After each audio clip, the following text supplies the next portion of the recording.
Hello friends, আসসালামু আলাইকুম। কেমন আছো তোমরা সবাই? আমি আলহামদুলিল্লাহ ভালো আছি। তো তোমরা আগের ভিডিওতে দেখেছো আমি আমার খালার বাড়ি এসেছি। তো আসার পর আমরা একটু চলে গেছিলাম স্টেশনের দিকে, কারণ খালার বাড়ির পাশেই চাচাই স্টেশন ছিল। তো আমরা সেখানেই আর কি চলে গেছিলাম একটু ঘুরতে, ফটো তুলতে, ভিডিও করতে।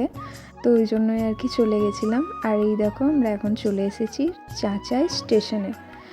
ভীষণ ঠান্ডা ছিল, এত ঠান্ডা ছিল বলে বোঝানো যাবে না। মানে চাদর চাদর একদম সরাতেই পারছিলাম না, এত ঠান্ডা ছিল।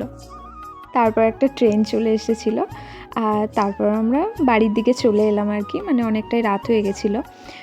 খালা ফোন করছিল বাড়ির থেকে আর কি খাওয়ার জন্য, সেই জন্য আমরা বাড়ি চলে এসেছিলাম। আর দেখো এই রুমটায় আমরা রাত্রে ছিলাম আর কি। তো তখন সবাই মিলে গল্প করছিলাম একটু, আমার দাদা, আমার হাজব্যান্ড সবাই মিলে একটু গল্প টল্প করছিলাম। তারপর আমরা ঘুমিয়ে পড়েছিলাম। বাই, আল্লাহ হাফিজ।